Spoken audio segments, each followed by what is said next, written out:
vamos a hablar de esta fuga cinematográfica y la recaptura de estas tres personas, los hermanos Lanata y Víctor Eschilasi, que fueron recapturados, ahora detenidos y alojados en el penal del Servicio Penitenciario de la cárcel de Ezeiza, acusados de ser los autores materiales del triple crimen de General Rodríguez.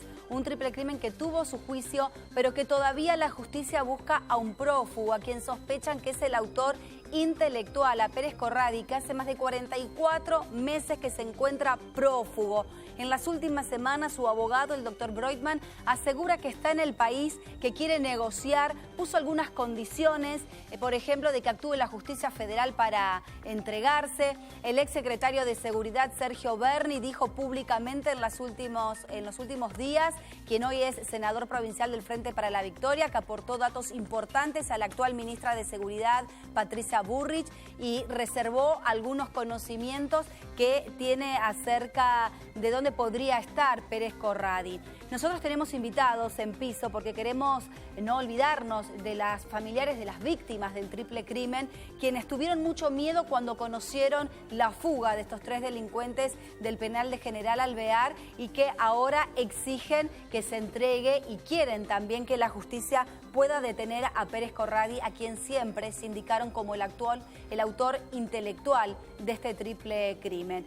Me acompaña el doctor Alejandro Sánchez Calvermater, que es el abogado de la familia de Leopoldo Vina, junto con la doctora Patricia Pestegui, y juntos también con el doctor Pierri son los abogados de la familia de Damián Ferrón. Muy buenas noches a los dos. Gracias por venir, por estar en esta tarde de sábado de mucho calor, acompañándonos. Pero bueno, es un tema que realmente sigue siendo noticia permanentemente. Ahora con esta información que se dio a conocer de que se van a investigar a todas las fuerzas policiales de la Nación y fuerzas provinciales de Santa Fe y de Buenos Aires por esta información errónea que se dio a la ministra.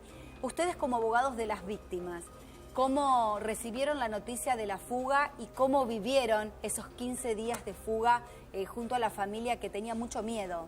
Mira, en primer lugar, bueno, gracias por invitarnos.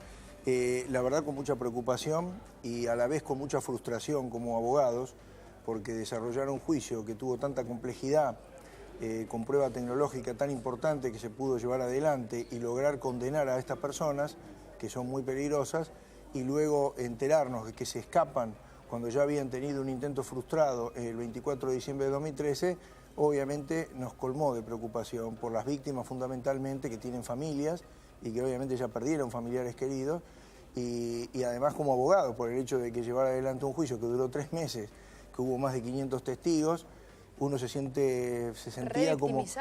Claro. Todos, no solamente nosotros burlados como abogados, las víctimas revictimizados porque padecieron durante...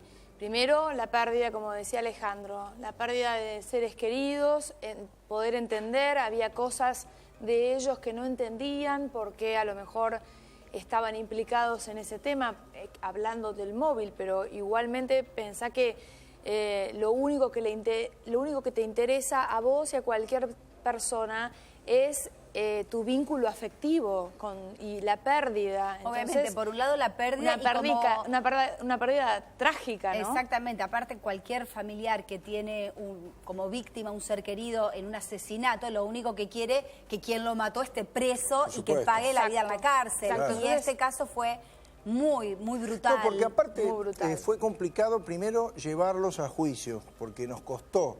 Esto fue un gran trabajo de los fiscales Vidoni y Falabella, la Fiscalía de Delitos Complejos de Mercedes, con el conjunto de abogados que representamos con varias personas más, no estaba solamente el doctor Pierri, el doctor Méndez, la doctora, el suscripto, justamente intentando probar algo que era dificultoso. Al principio teníamos algunas dudas sobre cómo iba a ser el tribunal, porque lo veíamos demasiado amplio en las garantías, justamente lo contrario a lo que dice el doctor Broitman, era extremadamente garantista, y sin embargo llegaron a una conclusión unánime de los 3 jueces, el Tribunal Oral número 2 de Mercedes, condenándolos de la manera que los condenó.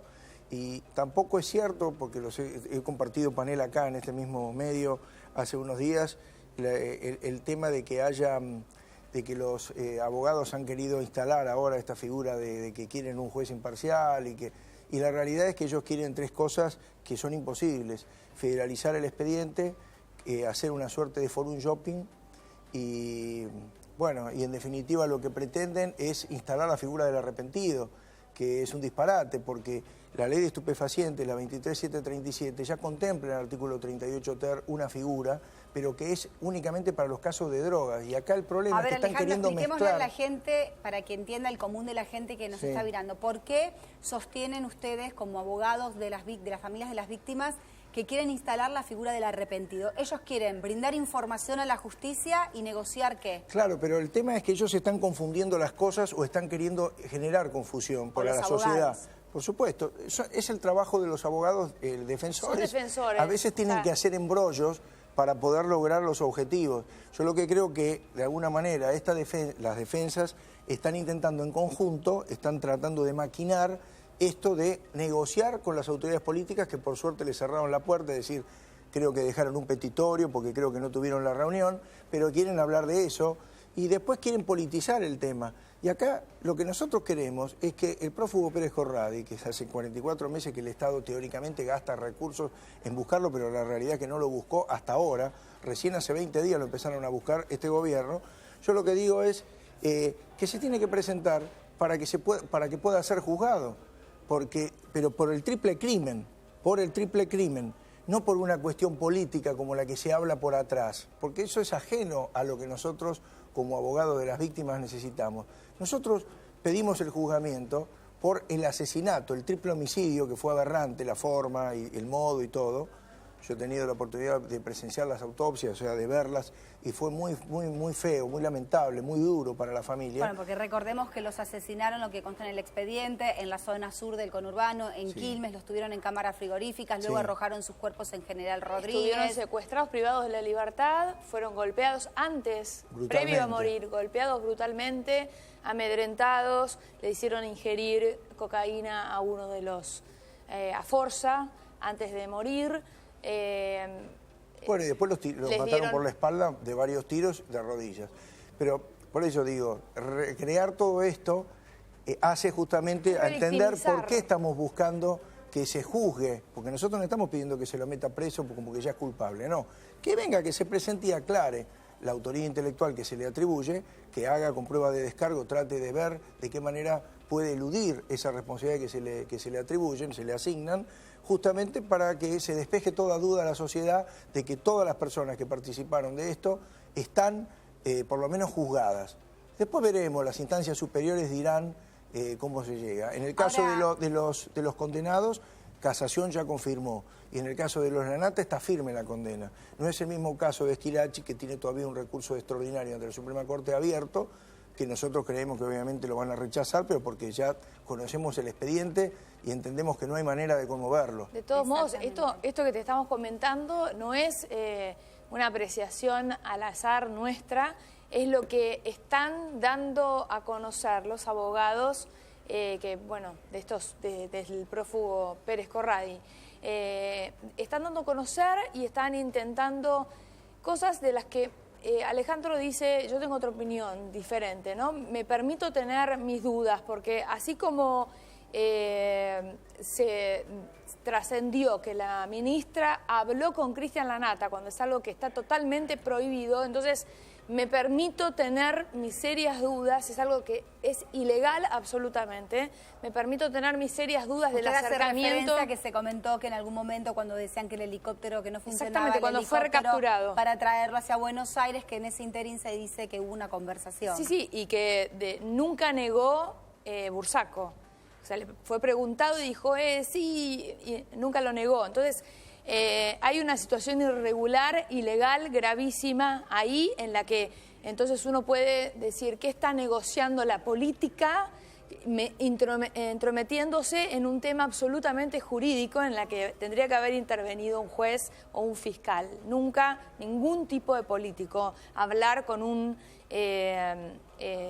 con un prófugo de tal entidad. Bueno, pero también la ministra, vale la pena remarcar, hizo hincapié Patricia Bullrich en que no va a negociar con un prófugo. Bueno, pero ¿cómo podemos confiar eso si se acercan Broitman y el otro abogado a conversar con ellos? A mí no me consta, no sé qué es lo que negocian o no negocian. De hecho, Broitman reconoció cuando llegó ahora de su viaje de Uruguay en el mismo Aeroparque, cuando fue recibido por los medios, que estábamos ahí con el móvil en vivo, que había tenido una conversación con Pérez Corradi. Y ustedes saben que el tema de la triple fuga, una triple fuga realmente cinematográfica, yo creo que ya algún director debe estar planeando una película sobre esto, que esperemos cuál sea el final definitivo.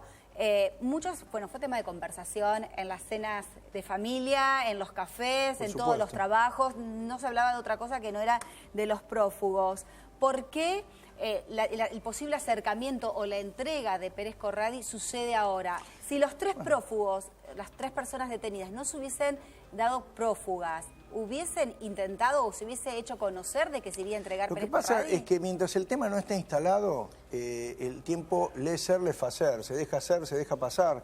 Pero acá en concreto, cuando se vuelve a los medios, porque hace 15 días por lo menos, importante es la luz mediática. Hace 20 días que está en toda la tapa de los diarios, y automáticamente todos miran primero la recaptura y segundo punto los que faltan, que no es solamente Pérez Corradi, también hay algunos otros policías que están investigados pero que están bajo investigación.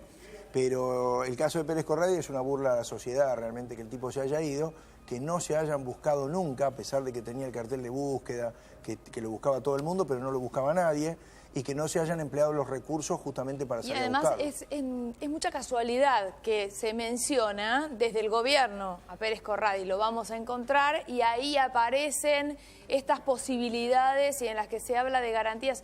Es todo realmente, por supuesto, como lo hablamos en varios programas y en varias oportunidades, es un diálogo falaz absolutamente. No hay mayores garantías por el cambio de gobierno, no cambió la Constitución Nacional, no existe posibilidad alguna de que sea modificada la competencia, porque ese tema ya fue dirimido en el momento de la instrucción. En el momento de la instrucción del triple crimen, lo dirimió la Corte Suprema, porque vos sabés que previo a eso ya había una causa abierta con Pérez Corradi. Exacto, ¿y por qué Pérez Corradi? Y la Nata. Ustedes y esa sí era federal, la de Fallonato Mar. Exactamente, bueno, recordemos que fue el juzgado federal de Zárate Campana en aquel momento a cargo del juez, del doctor Federico Fallonato Márquez, que luego fue destituido por otras causas, que empezó con la investigación de la efedrina, con romper con las quintas de efedrina en la zona de Magwitch, y ahí empezó la causa. Exacto. Sí.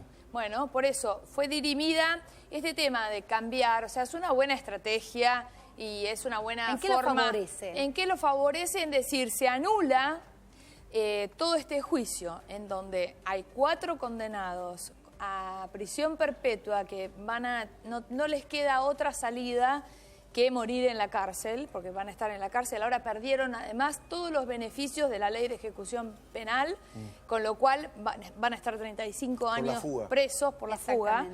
Y no tendrían que tener ningún beneficio de salidas transitorias ni de libertad condicional.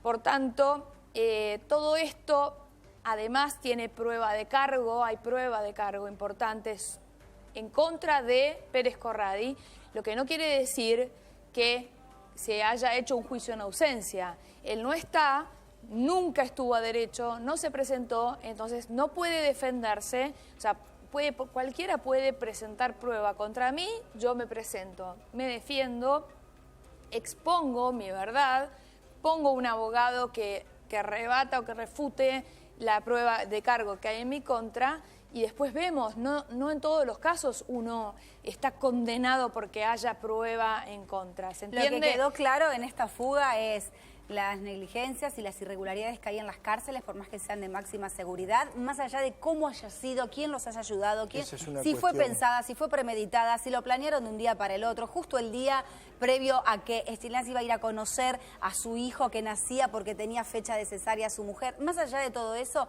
queda en evidencia y también la complicidad de algunos policías con gente que se maneja y que vive permanentemente con el delito.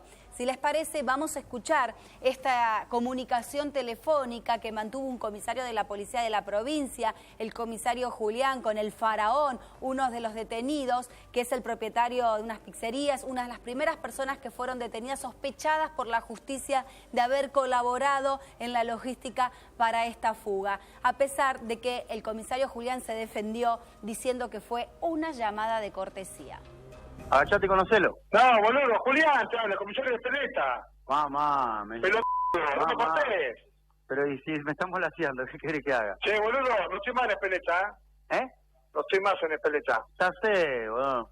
Ah, bueno. ¿Dónde estás? ¿Te fuiste allá a drogué? El jefe de distrito acá, Almirante Brown. Mamá. Ahora tenés banca, Ahora tenés banca acá, loco. No diga nada. No diga ¿Eh? nada, que están todos los teléfonos pinchados. Bueno, sí, está pinchado, bueno. Escuchame, pinchado, cuando quieras pasarte por acá, loco. No, voy a pasar pero la otra semana, ¿viste? Sí. Juliancito, así hablamos un poquito. Dale, no hay problema, pero venís, avísame nomás cuando venís, Dale, Juliancito, gracias por llamar. ¿Este es su celular, Julián? No, este es el teléfono directo acá del distrito. Bueno, pregunto por vos ahí, porque yo... Ya a partir de hoy ya tengo el teléfono, hoy a la noche ya tengo el teléfono. Mandame un WhatsApp, bajale WhatsApp y mandame un WhatsApp. Dale, te mando un WhatsApp. Usa WhatsApp, Julián. Un abrazo. Bueno, ustedes también, al igual que toda la gente, escucharon esta comunicación, la vieron y seguramente que tienen referencia de las respuestas que dio. Es una realidad que existe, ¿no? Muchas veces la convivencia entre policías o algunos policías, en este caso de la provincia de Buenos Aires, en una comunicación, según el comisario, de cortesía con alguien sospechado de haber colaborado en la fuga de estos delincuentes, de estos asesinos. Y del teléfono de la distrital. Así que es bizarrísimo la impunidad y la comodidad con la que se manejaban sin que les interese nada. Sabiendo que uno le dice, mirá que nos están escuchando. Sí, el teléfono está pinchado. Y la conversación sigue igual y le da una venia de habilitación que tiene la zona habilitada como para... Claro. Como para trabajar tranquilo, ¿no? ¿Cómo están viviendo por estas semanas las familias de Leopoldo Vina, de Sebastián Forza, toda esta situación? Porque no deja de ser otro duelo, otro dolor, sumado al de la pérdida de sus hijos de ya 6 años. Creyeron ellos que posiblemente que cuando llegó el juicio, bueno, restaba que detengan a Pérez Corradi, pero algo de paz habían encontrado. Mira, las víctimas, en general, todas, sin hacer ninguna disquisición, han sufrido mucho todo este tiempo. Y han sufrido también, me imagino, el día que leyeron y que se enteraron de que se habían escapado, como también se habían preocupado cuando intentaron hacerlo en el 24 de diciembre de 2013, en las mismas épocas, en las fiestas navideñas. Pero me imagino que estarán aliviados por lo pronto por la recaptura. Imagino que tendrán esperanza de que ahora realmente salgan a buscar a Pérez Corradi. Nosotros impulsamos desde este medio a las autoridades que modificaran la recompensa, que creo que nos han escuchado, porque la subieron al tope que la ley provincial marca, que es hasta 2 millones. Creo que tienen que modificar la ley y tendría que subirla, porque las complicidades se quiebran cuando hay un prófugo que tiene contacto desde el que le sirve el café o desde el gimnasio, de donde sea. Y él mismo puede redoblar la apuesta y la recompensa. Claro, porque para un multimillonario... Es un hombre que es muy poderoso económicamente. 100.000 pesos es fácil de doblar. En 2 millones o 20 millones, que yo creo realmente que un tipo como este... ¿Y después quién cobra la recompensa? Como lo que se está cuestionando ahora, ¿quién va a cobrar la recompensa que ayudó a detener a ya veremos, ¿no? Ya hay uno individualizado, porque yo los vi a los dos que podían ser los que iban a cobrarla, que uno incluso le dijo, mirá, yo presté los caballos, pero vos fuiste el que diste el reporte porque fue el último. O sea que ya hay acuerdo, o en el peor de los casos... se la asignarán a uno o tendrán un litigio entre los dos. Pareciera que hay acuerdo de que la recompensa, en el caso ese, la va a recibir alguno, y también del gobierno escuché que están dispuestos a pagarla también. Si no hubiesen sabido quién era, la hubiesen entregado a las autoridades del pueblo donde se encontraron. Creo que por de pronto lo favoreció desde lo turístico, porque parece que ahora va mucho más gente. Bueno, hasta ahora se organizan, y esto como color a todo esto que fue la fuga de estos delincuentes, que la gente, guías turísticas, que bueno, organizan visitas para mostrar los lugares del hallazgo, los lugares donde hubo tiroteo, donde hubo operativos, y bueno, acá ya está. Le sirvió para eso. Pero bueno, esto poniéndole, reitero, un poco de color. ¿Qué creen ustedes que tiene que pasar a partir de este momento para cerrar un capítulo? Que se entregue Pérez Corradi. Que se entregue Pérez Corradi, cosa que veo difícil. ¿Lo ve difícil? Salvo que él tema por su vida, porque como están tratando de politizar la situación, y si él realmente tuviera algo vinculado con la política para decir, podría tener temor en que le pase algo, porque obviamente los muertos no hablan. Pero imagino que igual la estrategia de defensa es tratar de buscar condiciones propicias para tratar de buscar, insisto, elegir al juez, modificar el fuero y tratar de buscar la nulidad del expediente anterior, claro. Cosa que yo por de pronto veo también muy complicado, porque como dijo la doctora, la Corte intervino en la competencia anteriormente, los abogados defensores, nadie lo dice esto, porque evidentemente esa parte del expediente no la leyeron, pero hay una foja que habla precisamente de la resolución de la Corte que le asignó competencia al juez de garantía de Mercedes, que después, por supuesto, como y a la Fiscalía parte superior, de Delitos Complejos del doctor Vidone. Entonces, despejando esto que yo te digo, cuando es que la gente va a decir, no, pues el caso de si el móvil fue la efedrina, nos han preguntado mucho por eso, pero si el móvil fue la efedrina y por eso lo mataron, porque en realidad principalmente estaba enfocado sobre Forza, ¿no? El tema del desplazamiento del negocio. Pero no es el móvil lo que se juzga y lo que rigió la competencia en ese caso, por eso fue dirimido y ya está. O sea, acá lo que se juzga es la privación ilegítima de la libertad, el asesinato, la muerte. El asesinato, pero más que nada para que la gente entienda, porque sí, cuando hay cuestiones de narcotráfico o de drogas, sí es competencia federal, pero no es este el caso y no va a haber ningún tipo de modificación al respecto, en principio. Y como decía Alejandro, a nosotros nos llega información, o sea, tenemos gente de inteligencia que trabaja para el estudio, porque somos penalistas, como todos los penalistas. Pensamos por un lado que es un disparate, que todo esto es para dilatar, apareció el nombre y entonces, bueno, hacemos un poco de show para marear y confundir y ver qué pasa, pero por otro lado nos dicen que estaría en una situación acorralado porque tiene varias causas, está buscado por Estados Unidos. Exactamente, que pidió la extradición. Entonces, que se ve, al momento de verse sin salida, por eso es que está tratando de ver si realmente se entrega o no se entrega. Esto le daría, la verdad, un cierre final, si es que no se vuelven a fugar. Ya nos pareció un disparate que volvieran a estar juntos en la cárcel de Seiza. No paran de tratar de refrendar que la cárcel de Seiza es una cárcel súper segura y que están separados. Y vos sabés muy bien, solamente con ver una película te das cuenta cómo funciona. Nosotros con tener contacto directo con gente que ha estado presa, no sé, en distintas cárceles. Hablas con tu celador, hablas con el vecino de celda. Cómo ingresa la droga a las cárceles. Y las armas, exactamente, las armas tumberas, las armas que les quitan y que luego después se las vuelven a vender. Justamente. Hay una realidad que hay que querer verla para poder mejorarla, pero mientras no se vea... Entonces dependemos de la muy buena voluntad del servicio penitenciario, no solo del servicio penitenciario, sino de todo el conjunto de presos de Seiza, como para que ellos no elucubren otra vez una nueva fuga. ¿Ustedes creen que fue una fuga premeditada, muy organizada o...? No, yo primero un párrafo final. Quiero remarcar, igual que Blanco, que es el que está a cargo de Seiza, ha mejorado en los últimos días por instrucciones que les han dado las nuevas autoridades, han puesto cámaras HD y están mejorando la infraestructura de la seguridad. Sí, de hecho el viernes dejaron ingresar a los periodistas sin cámaras, por supuesto, pero para mostrar un sector del penal de Seiza. Nosotros muchas partes las recorremos porque a veces como abogados en los distintos pabellones podemos ingresar. ¿Y cómo las ven? No, me parece hay que mejorar, y aprovecho para decirle al doctor Rizzo, que ha hecho mucho por esto, que es el presidente del Colegio de Abogados. Faltaría mejorar un poco la parte donde los abogados tienen que tener contacto con las personas que están detenidas, porque todos los teléfonos, que ustedes son como un locutorio, están arrancados, están rotos, muchas veces se inunda el lugar, entonces los abogados que vamos con zapato y traje tenemos que entrar un poco navegando. Para poder sentarnos, no hay silla. Y entonces, en algunos casos, vos sabés que el contacto persona a persona no es posible, depende del juez, depende del hecho, depende del delito, pero en los casos donde la mayor parte de los abogados visitamos, tenemos ese problema.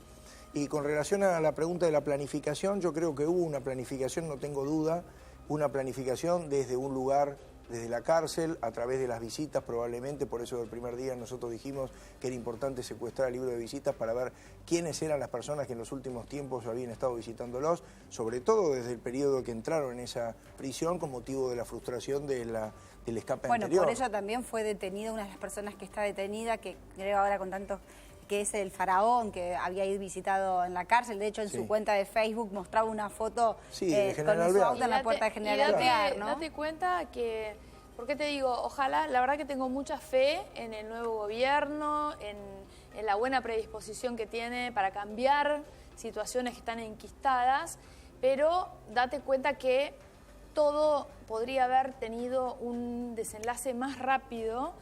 Nunca nos llamaron a nosotros.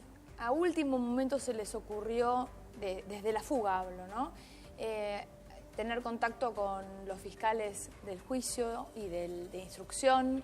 O sea, no se les ocurrió conocer el perfil criminal de estas personas. Nosotros teníamos muchos datos, como lo que te está diciendo Alejandro, por ejemplo. A ver, bueno, fíjense, busquen por ahí.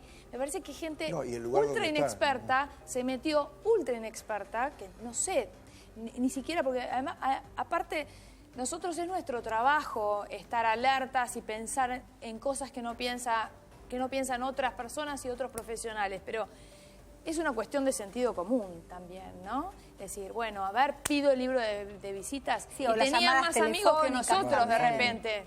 30 personas los visitaban, entonces, por día prácticamente. Bueno, y ahí planificaron, y lo que creo es que se haya frustrado no es porque no haya habido planificación, hubo una planificación básica de personas que están detenidas, cuyo cerebro no tengo duda que fue Martín Lanata, porque era el que más luces tenía, y seguramente eso es lo que generó que algunos errores sobrevinientes en la fuga hayan hecho modificar probablemente las postas. Yo me imagino que deben haber planificado, primero vamos acá, si falla vamos allá, y algunas situaciones que se van encontrando sobre la marcha. En su momento explicamos mucho sobre la inteligencia de Martín Lanata, y que es el cerebro de ese grupo, ¿no?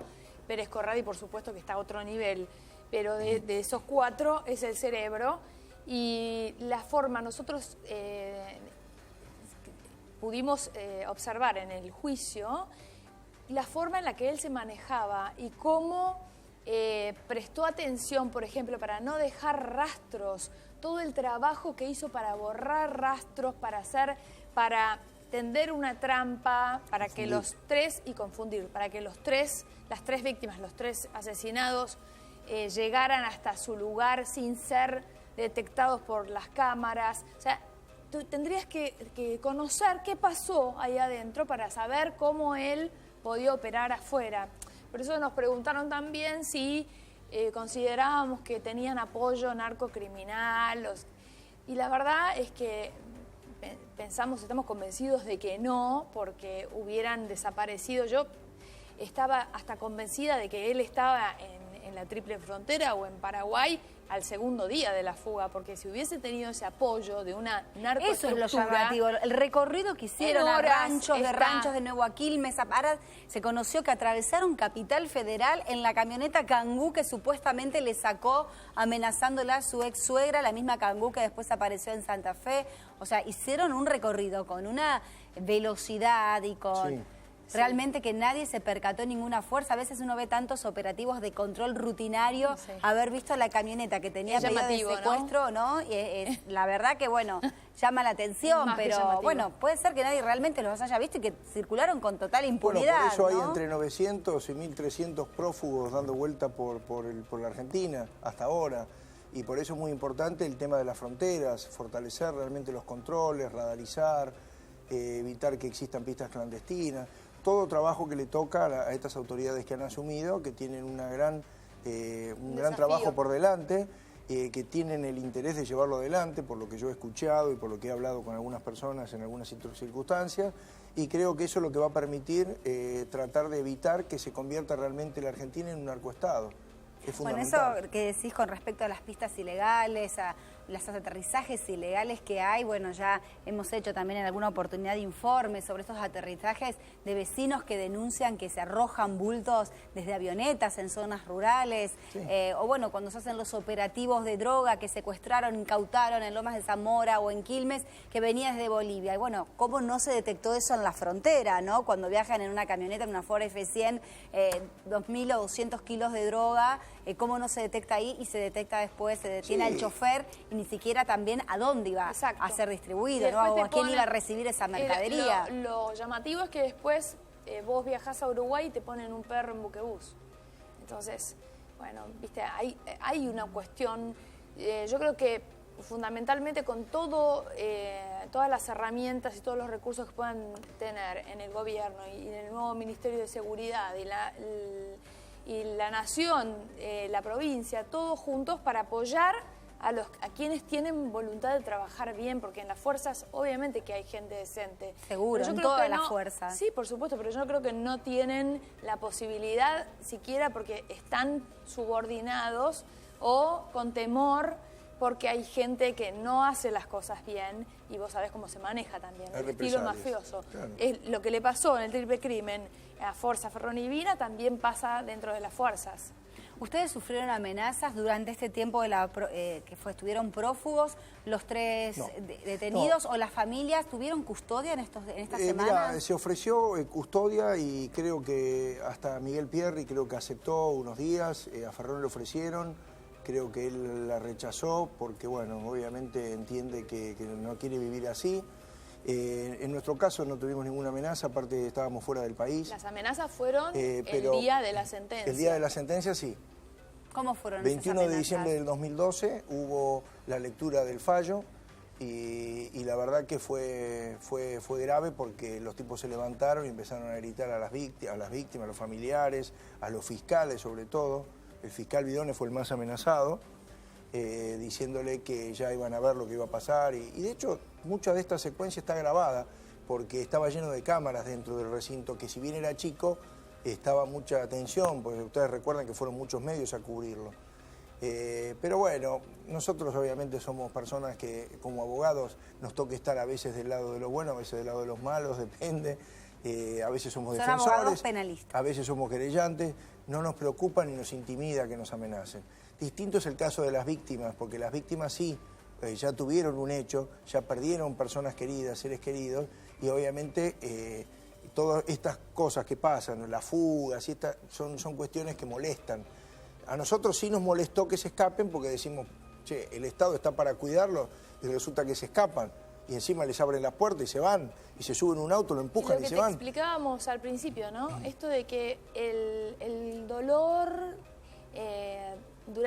estirado en el tiempo de las familias, que vos preguntabas mucho por las familias, ¿por qué? Porque atravesar primero la investigación, en la investigación ellos fueron requeridos, ellos fueron... sí, tuvieron que aportar información, testigos, datos, la esposa de Forza, tuvieron que hablar un montón durante la indagatoria, tuvieron que hablar en el juicio. Todo eso, ya había indicios en la indagatoria de para dónde se perfilaba y quiénes eran los potenciales o los que iban a estar los imputados y quiénes iban a ser acusados en el juicio.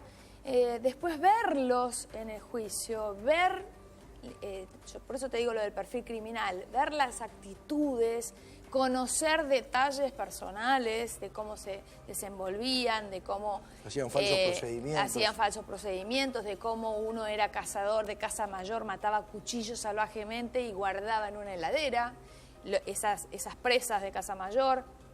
Enfrentarnos juntos a un tribunal muy garantista en el que nos daba la sensación de que eran muy benévolos y muy condescendientes con los acusados, y nos vimos en una situación, en un momento, con el sufrimiento de nuestros representados, porque nosotros fuimos patrocinantes de la familia. Recordemos, de la familia de Leopoldo Vina y de Ferrón. Claro, que se sentían y diciendo, pero después de todo esto pasamos años para que se llegue a esto y ahora nos toca este tribunal. Bueno, finalmente el tribunal se comportó de una manera perfecta, pero tuvimos hasta la duda de recusar a ese tribunal. Entonces, pasaron mucho sufrimiento, o sea, ¿cómo te puedo explicar? Y tener que viajar hasta Mercedes todos los días, es un viaje largo para gente que vive en Buenos Aires.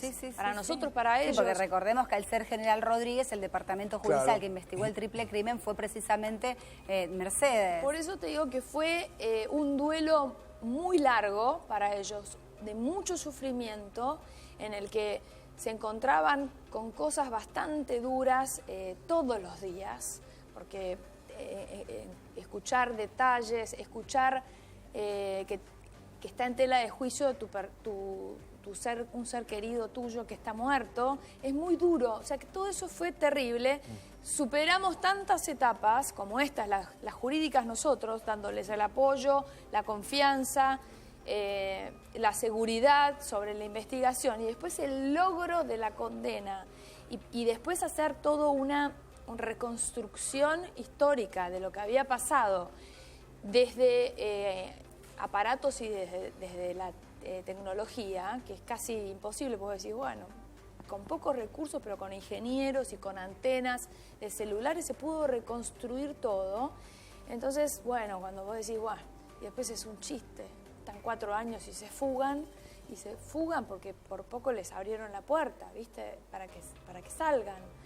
Realmente fue conmocionante, sobre todo en la fecha, porque vos sabés que es una fecha bastante compleja para el que pierden seres queridos.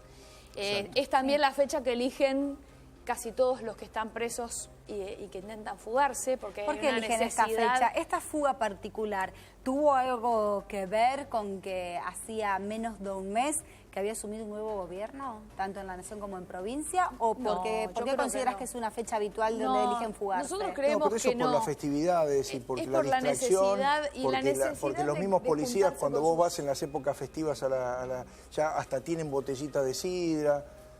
Te hablo de la fuerza. Sí, o porque son fechas que por ahí pueden estar con sus familias.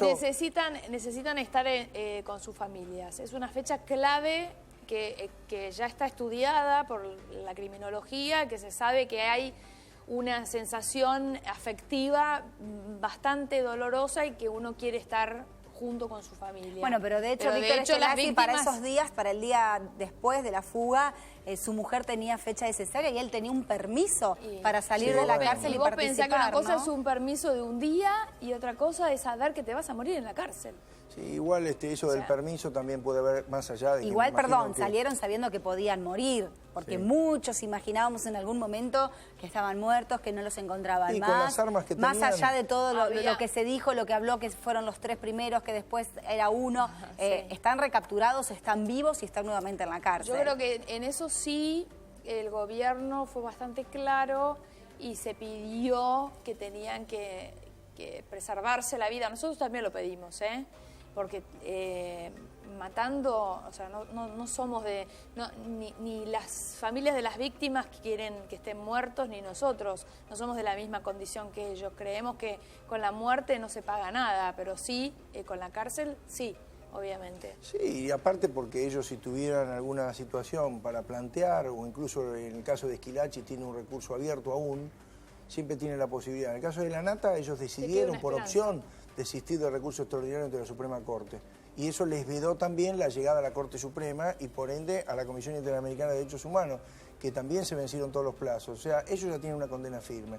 La única salida que hay en esta circunstancia es el planteo de cosa jugada, írrita o fraudulenta, cosa que hay que demostrar que todo el proceso que se llevó adelante respecto de ellos fue trucho o fue falso o que tuvo pistas falsas o testimonios guionados, que en algún momento intentaron decirlo el otro día acá mis colegas, y que obviamente lo tomé como algo hilarante, porque si hubo testigos falsos fue juntamente presentados por ellos, y que obviamente hemos pedido el falso testimonio y están bajo investigación por esas declaraciones testimoniales.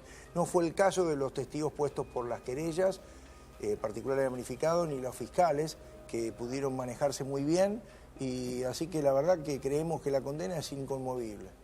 Muchísimas gracias por haber venido. Agradecemos al doctor Alejandro Sánchez Calvenmarter y a la doctora Patricia Pestegui. Recordamos, son los abogados de la familia de Leopoldo Vina y junto con otros abogados también de la familia de Ferrón. Gracias por haber venido en esta tardecita de sábado. Seguramente que durante la semana vamos a seguir hablando en distintas oportunidades. Y bueno, a la espera entonces de la entrega de Pérez Corradi, si se da en los próximos días, como al menos su abogado dejó entrever que estaría dispuesto tras algunas negociaciones de entregarse. Veremos qué pasa. Triple fuga cinematográfica. Quienes se fugaron ya fueron recapturados, alojados en el penal federal